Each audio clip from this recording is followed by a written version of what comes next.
Kesehatan Masyarakat semester 7. Nah, jadi di sini saya akan mengerjakan tugas mengenai identifikasi sumber bahaya fisik, kimia, biologi, dan ergonomi di tempat kerja. Jadi tempat kerja yang saya identifikasi di sini yaitu tepatnya di PK Bata. Sebelum turun mengidentifikasi, ada baiknya saya menjelaskan dulu bagaimana itu potensi bahaya fisik, kimia, biologi, dan ergonomi.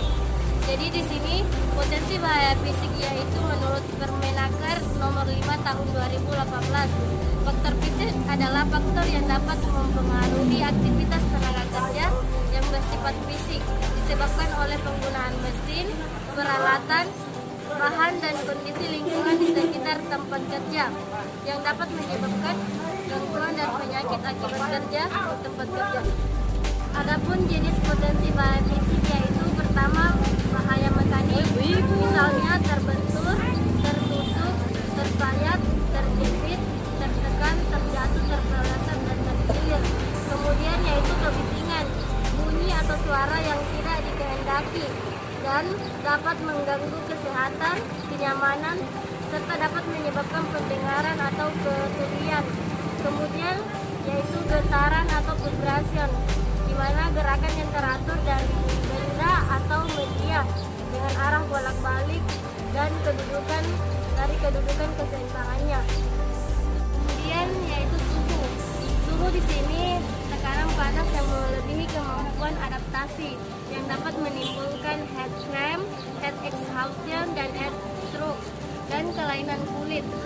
Di mana suhu ekstrim dingin di lingkungan kerja dapat menimbulkan frostbite atau kerusakan kulit dan sel akibat suhu dingin yang ekstrim. Kemudian cahaya. Cahaya di sini yaitu cahaya yang kurang atau terlalu terang yang dapat merusak mata. Kemudian radiasi atau penium, di mana di sini yaitu sinar alfa, sinar beta, sinar gamma atau sinar X. Kemudian potensi bahaya biologi. Menurut Permenaker nomor 5 tahun 2018, faktor biologi adalah faktor yang dapat mempengaruhi aktivitas tenaga kerja yang bersifat biologi disebabkan oleh makhluk hidup meliputi hewan, tumbuhan, dan produknya serta mikroorganisme yang dapat menyebabkan penyakit akibat kerja. Adapun jenis potensi bahaya biologi yaitu pertama disebabkan oleh mikroorganisme meliputi bakteri, bahaya infeksi, virus, dan parasit. Kemudian hewan. Hewan di sini seperti serangga atau sengatan nyamuk yang bisa menyebabkan DBD, malaria. Kemudian hewan berbisa atau ular gigitan ular. Kemudian tumbuhan. Tumbuhan di sini seperti alergi dan asma, seperti debu, kayu, alergi saluran napas seperti debu kapas. Potensi bahaya kimia. Menurut Permenaker nomor 5 tahun 2018, faktor kimia adalah faktor yang dapat mempengaruhi aktivitas tenaga kerja yang bersifat kimiawi disebabkan oleh penggunaan bahan kimia dan turunannya di tempat kerja yang dapat menyebabkan penyakit pada tenaga kerja meliputi kontaminan kimia dan udara berupa gas, uap, dan partikulat. Selanjutnya yaitu jenis potensi bahan kimia, yaitu logam berat, solvent atau pelarut organik, gas dan uap, debu, kabut, dan asap. Kemudian potensi bahaya ergonomi.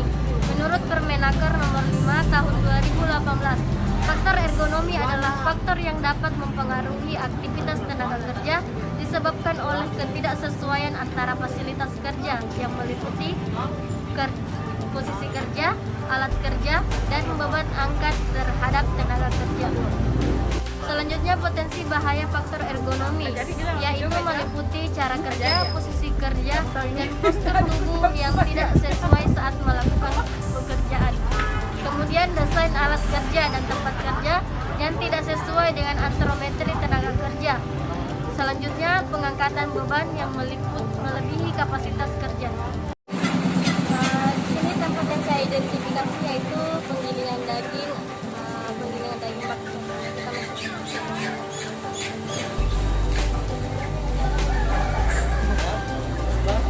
Banyak. ada lagi yang masuk. Tugas kuliah untuk apa? Anu kerja di? Apa? Kak bisa kak wawancara lagi sebentar kak? Kak kalau boleh tahu di sini jam kerjanya berapa jam?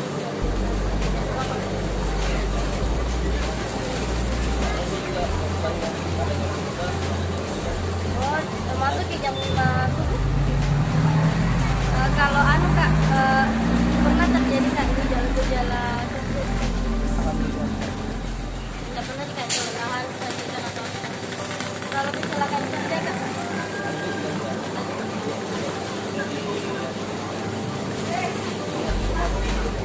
Hati-hati.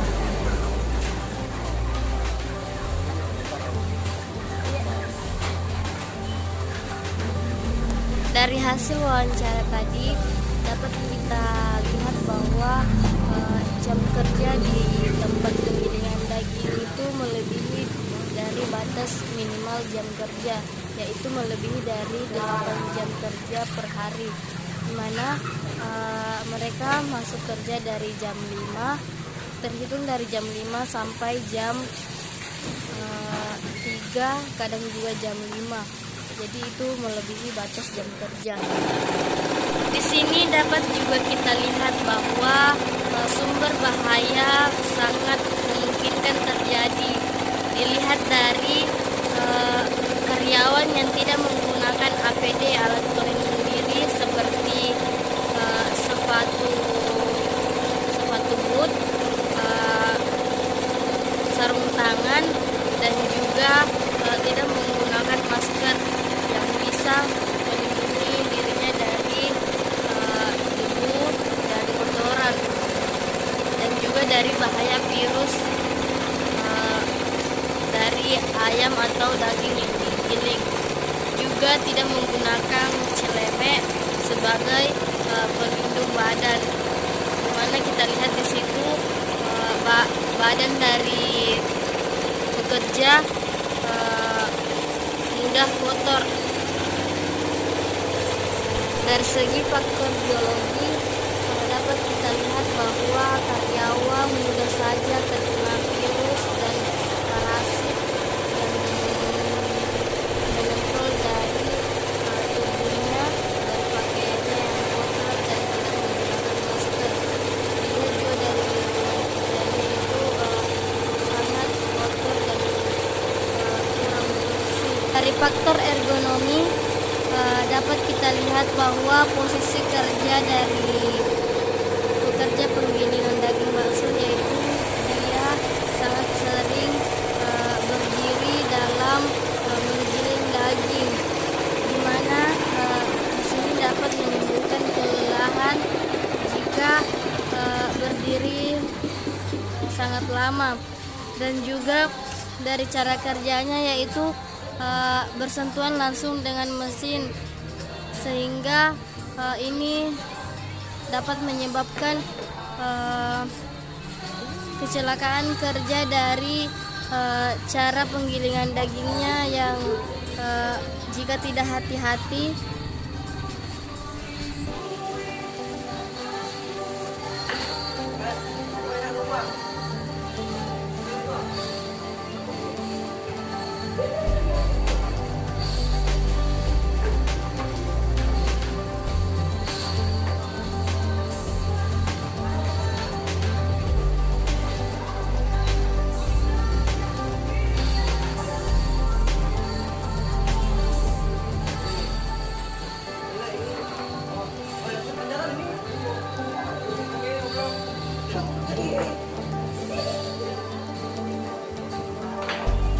dari faktor kimia. Di sini dapat kita lihat bahwa pekerja bersentuhan langsung dengan mesin. Di sini mesin di sini yang menimbulkan gas dan asap yang dapat dihirup oleh pekerja. Juga limbah yang ada di tempat kerja baik bersifat cair, gas maupun uap yang bisa menyebabkan keracunan.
getaran. Di sini bekerja pajanan getaran sangat dirasakan, di mana bersentuhan langsung dengan mesin penggilingan daging.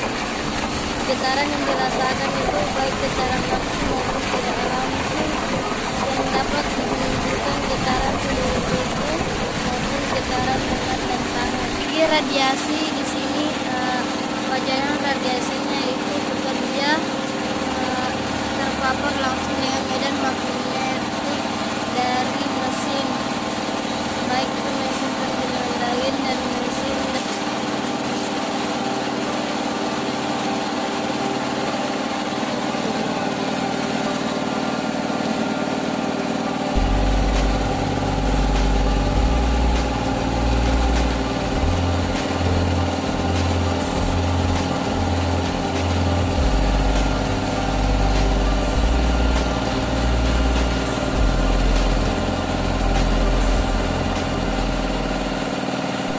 segi cahaya. Di sana cahayanya cukup untuk menerangi, tidak terlalu terang dan juga tidak gelap.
sumber bahaya di tempat kerja, perlu dilakukan pengendalian sumber bahaya, baik fisik, kimia, biologi, maupun ergonomi di tempat kerja, sehingga proses kerja dapat terlaksana dengan baik dan terhindar dari sumber-sumber berbahaya.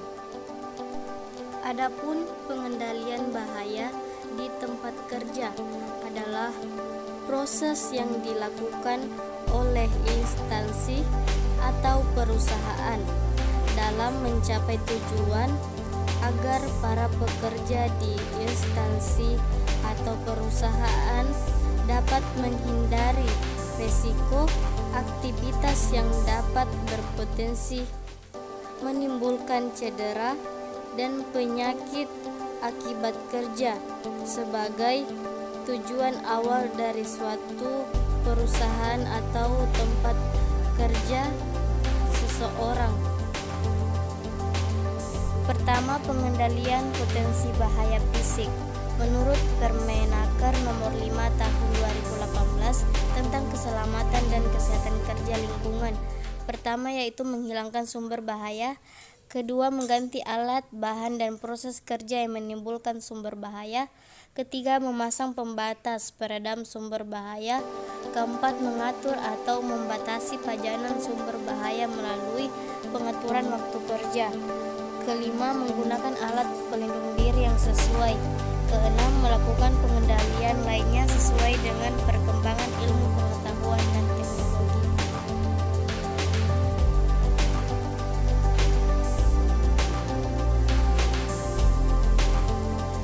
Pengendalian kedua yaitu pengendalian potensi bahaya biologi. Menurut Peraturan Menteri Ketenagakerjaan RI Nomor 5 Tahun 2018 tentang Keselamatan dan Kesehatan Kerja Lingkungan. Yang pertama yaitu menghilangkan sumber bahaya faktor biologi dari tempat kerja. Yang kedua yaitu mengganti bahan dan proses kerja yang menimbulkan sumber bahaya faktor biologi. Yang ketiga itu mengisolasi atau membatasi pajanan sumber bahaya faktor biologi. Yang keempat, menyediakan sistem ventilasi. Yang kelima, menggunakan baju kerja yang sesuai. Yang keenam, menggunakan alat pelindung diri yang sesuai. Ketujuh, memasang rambu-rambu yang sesuai. Kedelapan, memberikan vaksinasi apabila memungkinkan. Kesembilan, meningkatkan higien perorangan. Dan yang terakhir yaitu memberikan desinfektan pada tempat kerja penggilingan bakso tersebut.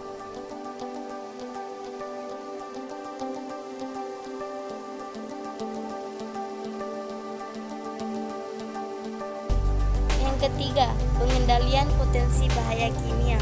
Menurut Peraturan Menteri Ketenagakerjaan RI Nomor 5 Tahun 2018 tentang Kesehatan dan Keselamatan Kerja Lingkungan. Yang pertama itu menghilangkan sumber potensi bahaya kimia dari tempat kerja. Yang kedua, mengganti bahan kimia dengan bahan kimia lain yang tidak mempunyai potensi bahaya atau potensi bahaya yang lebih rendah. Yang ketiga yaitu memodifikasi proses kerja yang menimbulkan sumber potensi bahaya kimia. Yang keempat yaitu menyediakan sistem ventilasi. Yang kelima, membatasi pajanan sumber potensi bahaya kimia melalui pengaturan waktu kerja. Yang keenam yaitu merotasi tenaga kerja ke dalam proses pekerjaan yang tidak terdapat potensi bahaya kimia. Yang ketujuh yaitu penyediaan lembar data keselamatan bahan dan label bahan kimia. Dan yang terakhir yaitu menggunakan alat pelindung diri yang sesuai.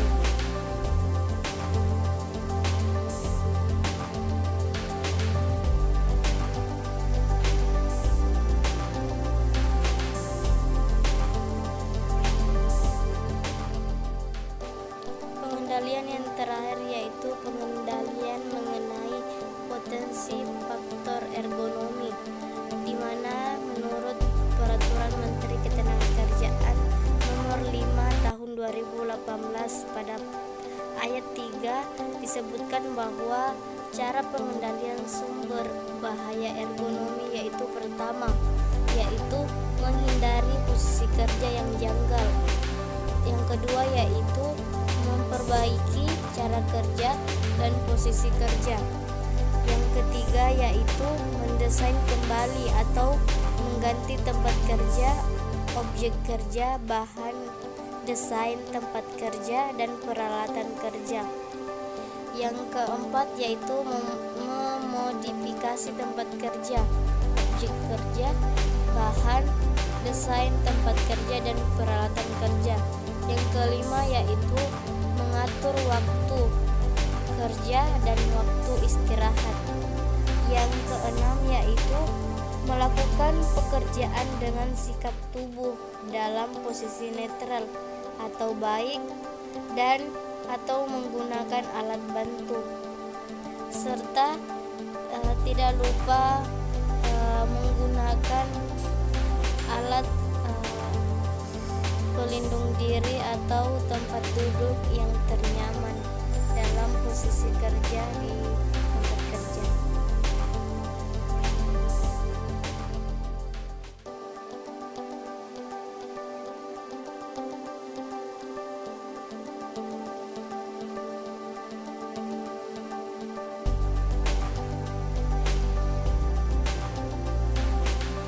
Nah, itulah tadi video saya tentang identifikasi sumber bahaya fisik, kimia, biologi, dan ergonomi di tempat kerja.